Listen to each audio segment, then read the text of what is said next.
মানবজাতির প্রকৃতিতেই ভুল করার প্রবণতা রয়েছে।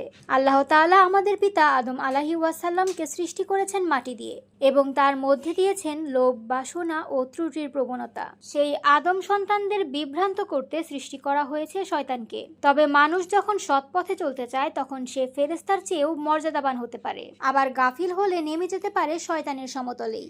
আল্লাহ তাআলার বড় অনুগ্রহ, তিনি অত্যন্ত দয়ালু ও ক্ষমাশীল। তিনি চান আমরা তার কাছে ফিরে যাই, তওবা করি। তিনি চান আমরা তার কাছে ফিরে যাই, তওবা করি। যদি আমরা আন্তরিকভাবে নিজের ভুল স্বীকার করি এবং সত্যিকার ইচ্ছা নিয়ে সেই ভুল আর না করার প্রতিজ্ঞা করি, তাহলে তিনি আমাদের সব অপরাধ মাফ করে দেন। পবিত্র কোরআন ও হাদিসে এমন বহুবার বলা হয়েছে, যেমন সূরা মুহাম্মাদে বলা হয়েছে আল্লাহ ছাড়া কোনো ইলাহ নেই।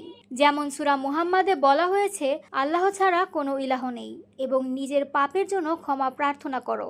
আর সূরা মুমিনে বলা হয়েছে তুমি তোমার পাপের জন্য ক্ষমা প্রার্থনা করো এবং তোমার প্রভুর প্রশংসা করো।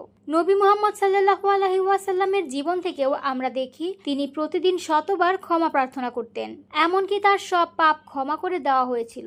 তবুও তিনি ছিলেন সবচেয়ে